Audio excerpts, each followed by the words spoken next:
जिंदगी में मिले हमें बड़े धोखे। चलो कोई नहीं, इट्स ओके, इट्स ओके। आज मैं चटाई करने आया हूँ, इंटर मिलान की चटाई करने आया हूँ। सिमियोने इंजागी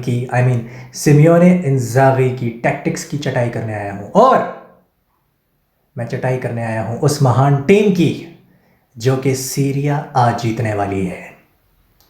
मैं चटाई करने आया हूँ उस महान आदमी की जो कि अपनी जिंदगी में पहली बार सीरिया आ का टाइटल जीतने वाला है, यानी कि इंजागी। तो मैं शपथ लेता हूं कि आज से इस चैनल पर हर मंगलवार और गुरुवार, I am obsessed with Bollywood, you will have to deal with me. हर मंगलवार गुरुवार यानी कि हर मंगल और जुमेरात, ट्यूसडे एंड थर्सडे, यहां पर एक यूरोपियन मैनेजर या फिर एक यूरोपियन टीम की इस चैनल पर चटाई होगी, क्योंकि चटाई का बादशाह हूं मैं। तो दोस्तों, अगर आपको भी चटाई करने में बहुत ज़्यादा आपको पसंद है चटाई करना किसी भी यूरोपियन टीम की और यूरोपियन मैनेजर की या यूरोपियन प्लेयर की, तो सब्सक्राइब ठोकें आप। सब्सक्राइब, समर कहता है सब्सक्राइब ठोको। दोस्तों, मेहरबानों, कदरदानों, क्या हाल है?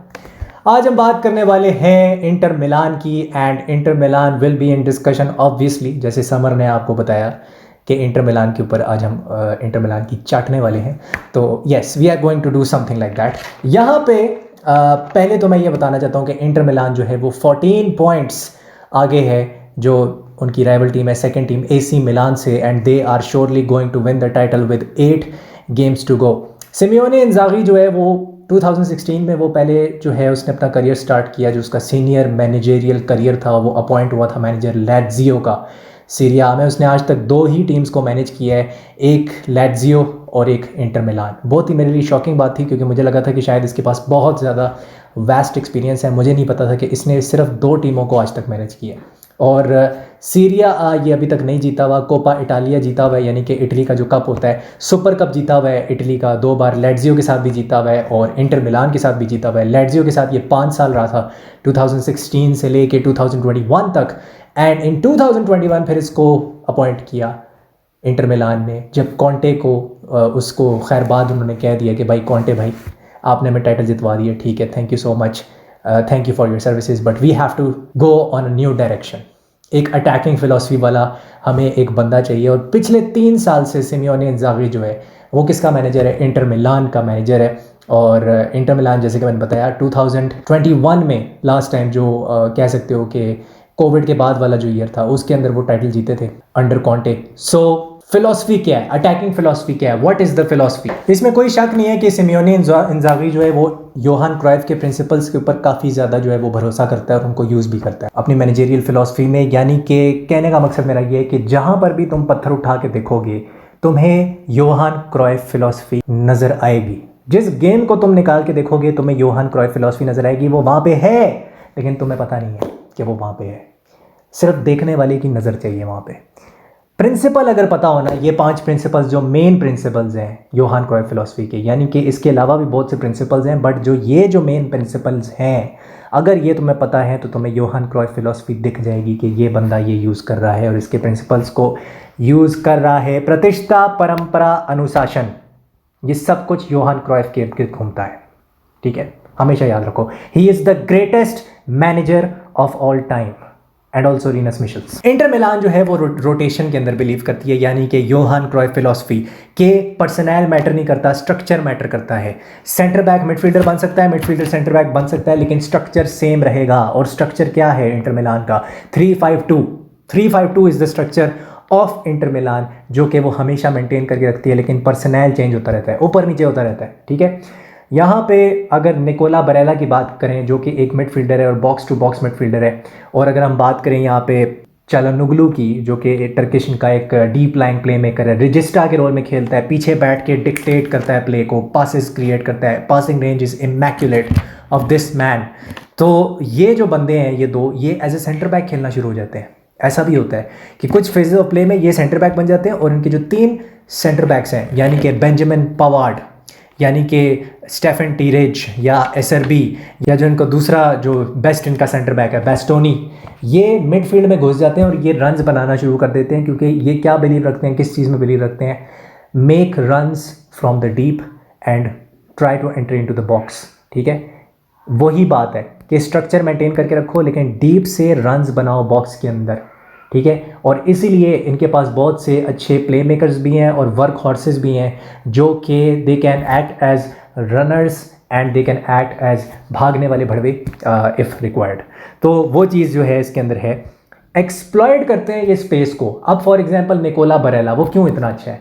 We know he is brilliant on the ball, passing range है उसके पास विजन है, उसके पास लंग बर्स्टिंग रन्स बनाने की एक कह सकते हैं एक ताकत है, वो कर सकता है। बट जब स्पेस उसको जहाँ पे नज़र आता है ना, वो उस स्पेस के अंदर जाता है। अगर उसने डीप ड्रॉप करना है वो डीप ड्रॉप कर देगा, वो आके अपने राइट बैक की हेल्प करेगा, डिफेंड करेगा उसके साथ आके, वो अपने सेंटर बैक्स की हेल्प करेगा, वहाँ से बॉल पिक करेगा, बॉल पिक करके he will try to distribute it. अगर उसको लगता है कि उसको हाफ स्पेस के अंदर रन बनाना चाहिए या वाइडर जोन्स में उसको रन बनाना चाहिए, वो बनाएगा, क्योंकि उसको वो टैक्टिकल अवेयरनेस है जो कि मोस्ट साउथ एशियन फुटबॉलर्स को ऑब्वियसली नहीं होती। उसको वो टैक्टिकल अवेयरनेस है कि किस स्पेस में मैंने कब जाना है और किस स्पेस को मैंने कब अटैक करना है। He knows that, that's why he is so mercurial, he is so invaluable. इस बंदे की जो वैल्यू है वो कमाल है, और क्योंकि ये लिवरपूल से लिंक्ड था तो obviously I am going to be biased about him. सबसे जो महान खासियत है ना इंटर मिलान की, वो क्या है? फर्स्ट लाइन का जो प्रेस आता है बाय दी ऑपोजिशन, कि ऑपोजिशन की फर्स्ट लाइन आपको प्रेस कर रही है और आप उसको ऐसे मखमल की तरह बाइसेट कर जाते हो कि सामने वाले को पता भी नहीं लगता कि बॉल कब फर्स्ट थर्ड से मिडल ऑफ द थर्ड में चली गई, पता भी नहीं लगता। अगेन शॉर्ट पासेस यूज़ करते हैं, ये क्विक पासेस यूज़ करते हैं, 1-2s यूज़ करते हैं, और ये शॉर्ट एंड क्विक पासेस किसकी फिलॉसफी थी? योहान क्राइफ। या तो ये चीज़ है। और अभी अगर देखा जाए तो मेरे ख्याल से 74 गोल ये मार चुके हैं, आई थिंक मोस्ट मार चुके हैं सीरिया A में। अभी मैं यूरोपियन का मुझे नहीं पता कि यूरोप में क्या इनकी स्टैंडिंग्स है, लेकिन एक महीने पहले तक मुझे याद है इनके सबसे ज़्यादा गोल्स थे पूरे यूरोप की जो टॉप 5 लीग्स हैं उसके अंदर। अभी मैं नहीं जानता कि क्या स्टेटस है। 14 गोल्स जो इन्होंने अभी तक कंसीड किए हैं सिर्फ, ये जो आप देख लो अगर इस पूरे सीरिया A के अंदर। और अभी जब से इनका सीज़न स्टार्ट हुआ है तो इमैक्युलेट डिफेंस है। डिफेंस के ऊपर मैं अभी बाद में आके बात करूँगा कि ये डिफेंडिंग कैसे करते हैं। बट इनकी एक और चीज़ है सिमियोनी इंजागी की, जो कि योहान क्राइफ फिलॉसफी से मिलती है। फिर से योहान क्राइफ बीच में आ गया, मैं उसको लेकर नहीं आता लेकिन वो खुद बीच में आ जाता है, वो खुद आता है बीच में, क्योंकि he is the greatest manager of all time. Involvement of the goalkeeper in the buildup play, ये करता है Simone Inzaghi. Involvement of the keeper in the buildup play, back 4 के साथ बिल्डअप कर सकता है, बैक 3 के साथ भी वो बिल्डअप करता है, लेकिन मैंने काफ़ी फेजेस में बैक 4 के साथ बिल्डअप करते हुए देखा है, जिसमें बेस्टोनी खेल रहा होता है और डिमार्को खेल रहा होता है और बेंजामिन पावार्ड जो है वो पीछे आके खेलने की कोशिश कर रहा होता है, और जो स्टेफन डीरेज है ही इज़ देयर, तो वो एक बैक 5 बन जाता है विद द गोल कीपर, मतलब गोलकीपर को इंक्लूड करके। लेकिन इनकी जो एक प्रॉब्लम ये है कि इनका जो फील्ड टिल्ट है, यानी कि फील्ड टिल्ट क्या होता है कि ऑपोजिशन का जो फाइनल थर्ड है, आप उसमें कितने बार घुस रहे हो, आप उसमें कितने पासेस कर रहे हो, आप उसमें कितना टाइम जो है वो स्पेंड कर रहे हो ऑपोजिशन के फाइनल थर्ड में, आपकी टीम कितना कर रही है। तो ये इतनी अच्छी नहीं है, ये 15वीं पोजीशन पे आती है जो यूरोप की जो टॉप की जो कह सकते हैं कि 15 टीम्स हैं, यानी कि अगर मैं हर लीग से टॉप 3 टीम्स उठाता हूँ हर लीग से, और मैं कहता हूँ कि यार ये 15 बेस्ट टीमें हैं यूरोप की, उसमें ये 15वें नंबर पे आएगी, क्योंकि they are not good in the field tilt के ऑपोजिशन के हाफ में कितना टाइम जाके बिताना है या गुजारना है। उसमें मैनचेस्टर सिटी टॉप पे है। ऑब्वियसली हमें पता है पेप गार्डियोला की फ़िलॉसफी है कि ऑपोजिशन के हाफ में field tilt is important along side the possession, और उसने अभी ये फ़िलॉसफी जो है इसको और ज़्यादा डेवलप की है अपने जो उसका मैनेजरियल करियर है जैसे जैसे वो बढ़ता गया। फिर अगर मैं बात करूँ कि ये लोग अटैक कैसे करते हैं, अटैक इस तरह करते हैं कि 40% जो है इनका जो अटैक करने का तरीका है वो लेफ्ट साइड से, इंटर मिलान लेफ्ट साइड से अटैक करती है। 40% of the time the attack from the left side, इस सीज़न ये हो रहा है।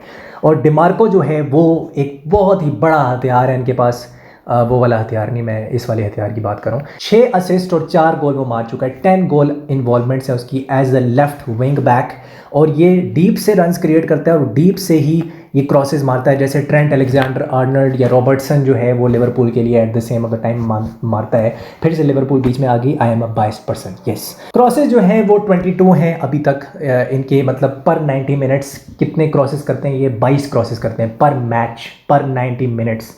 और उसमें अगर इनकी पोजीशन देखी जाए सिर्फ इटालियन लीग में यानी कि सीरिया आ में इनकी पोजीशन आती है सेकंड पे है, सेकंड नंबर पे इनके क्रॉसेस हैं। मतलब ये फ्लैंक्स को बहुत ज़्यादा यूज़ करते हैं, ये सेंट्रल पेनिट्रेशन में बिलीव नहीं रखते, ठीक है। ये they are not like Sporting Lisbon, जैसे मैंने पिछली वीडियो में बताया था कि वो सेंट्रल से पेनिट्रेट करते हैं।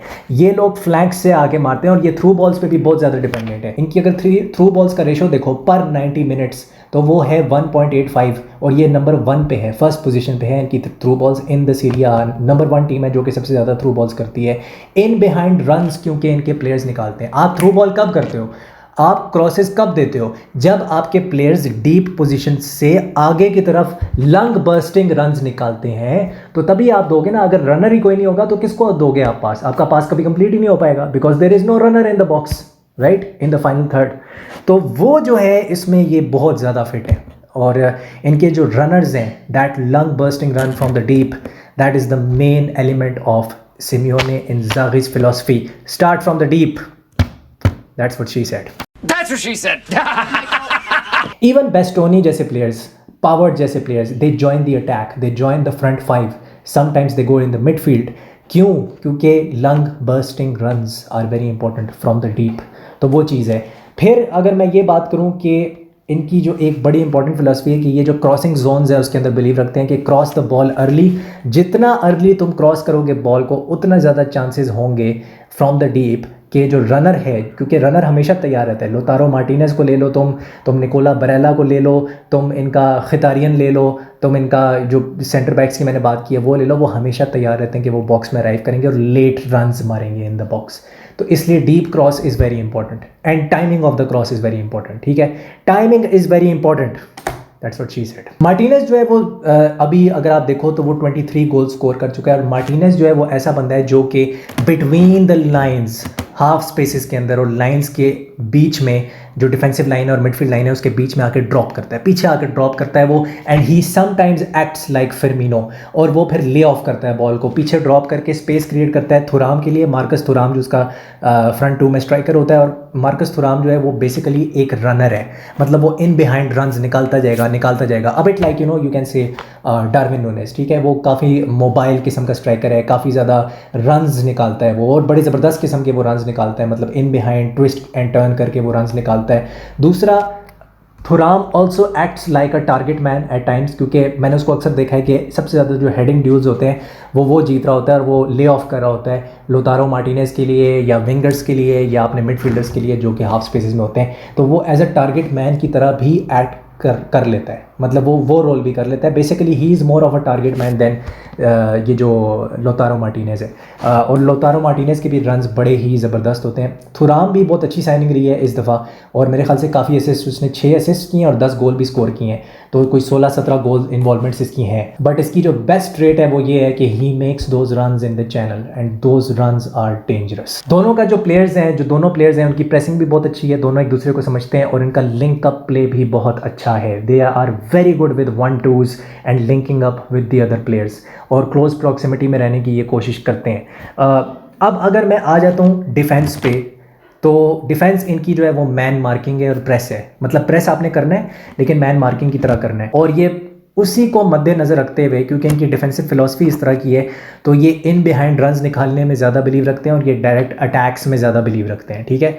तो काउंटर अटैकिंग भी ये कर लेते हैं और ये पोजेशन होल्ड करके अपने जो फर्स्ट थर्ड है, अपना जो एरिया है बॉक्स का, वहाँ पे पोजेशन होल्ड करके फिर लॉन्च करते हैं, ठीक है, अगेन डीप रन्स। तो वो चीज़ है जो इनके लिए बहुत ज़्यादा इंपॉर्टेंट है। मैन मार्किंग इनकी इस तरह होती है कि फॉर एग्जांपल मैं तुम्हें एक एग्जांपल देता हूँ कि लिवरपूल है 4-3-3 खेलती है, ठीक है। तो होगा ये कि लोतारो मार्टिनेज जो है और ये जो इनका जो दूसरा स्ट्राइकर है मार्कस थुराम, वो जो है सेंटर बैक्स को पिन करेंगे जाके, ठीक है। इनके जो 2 विंग बैक्स हैं, कभी डिमार्को होता है, मोस्टली डिमार्को खेल रहा होता है, ठीक है, और राइट पे कभी डमफ्रीज खेल रहा होता है और डार्मियान खेल रहा होता है जो ex Manchester United player. He tries to pin those full backs, और फिर जो इनके जो 3 मिडफील्डर्स हैं वो 3 मिडफील्डर्स को पिन कर देंगे, और इनके जो 3 सेंटर बैक हैं वो 3 सेंटर बैक को पिन कर देंगे, विच मीन्स कि मैन मार्किंग पे ये लोग बहुत ज़्यादा डिपेंडेंट हैं, और उसकी वजह से ये करते क्या है कि ये सेंट्रल पेनिट्रेशन नहीं होने देते बाय द ऑपोजिशन, ताकि वो जो ऑपोजिशन है वो सेंटर से अटैक ना कर सके हमें। तो ये उनके लिए बहुत ज़्यादा एक इम्पॉर्टेंट चीज़ है। और अगर मैं ये कहूँ कि अगर एटलेटिको मैड्रिड जैसी साइड है वो खेलती है जी 3-5-2, ठीक है, और एटलेटिको मैड्रिड ने सरप्राइजिंगली हरा दिया था, जो सेकंड लेग हुआ उसमें कम बैक मार के पेनल्टीज़ पे एटलेटिको मैड्रिड ने चैंपियंस लीग में इनको हराया, ठीक है। तो अगर 3-5-2 है फॉर एग्जांपल, तो फिर क्या होगा, वहाँ पे आ जाता है निकोला बरेला का रोल। निकोला बरेला क्या करता है, प्रेस करता है, वो प्रेस को इनिशिएट करता है। अगर 3-5-2 है, he will initiate the press, और साथ में फिर वही है, थुराम होगा और लुतारो मार्टिनेज होगा, ये तीन बंदे जो हैं ये पिन कर देंगे। फिर दो विंग बैक्स हैं, वो दो विंग बैक्स को पिन कर देंगे, दे विल बी देयर। फिर इनका जो एक सेंटर बैक है, फॉर एग्जांपल मैं कहता हूँ स्टेफन डिरेज, वो थोड़ा सा स्टेप आउट करेगा और वो एक मिडफील्डर को पिन करके रखेगा, वो ये करेगा। स्टेफन डिरेज है या जो भी सेंटर बैक इनका होता है, वो एक मिडफील्डर को पिन करके रखता है टू मैन मार्क हिम। और फिर पीछे रह जाते हैं दो बंदे, क्योंकि ऑब्वियसली 3-5-2 खेलने, फिर पीछे दो सेंटर बैक्स आ जाते हैं, वो फिर मैन मार्किंग करते हैं। तो इस तरह से ये क्या करते हैं, पर्सनल चेंज कर देते हैं लेकिन स्ट्रक्चर मेंटेन करने की कोशिश करते हैं और मैन मार्किंग करते हैं और प्रेस करते हैं। और जब इनके ऊपर ज़्यादा प्रेशर आ जाता है, ऑपोजिशन जो है इनके ऊपर हावी हो जाती है, फॉर एग्जांपल सामने मैनचेस्टर सिटी है, तो they will try to clog the central areas, the central channels. और फिर इनकी जो इनकी एक शेप होती है वो 5-3-2 होती है, जो डिफेंसिव शेप होती है सिमियोने इंज़ागी की। और वहाँ पे ये कोशिश करते हैं कि हम जितना ज़्यादा कॉम्पैक्ट कर सकते हैं, जितना ज़्यादा हम पिच को छोटा कर सकते हैं हॉरिजॉन्टली जितना ज़्यादा पिच को छोटा करोगे उतनी ही ज़्यादा बेहतरी होगी कि हम सामने वाली टीम को रोक सकते हैं, क्योंकि इनके पास अच्छे सेंटर बैक्स हैं जो कि एरियल ड्यूल्स जीत सकते हैं अगर कोई क्रॉस आता है साइड से।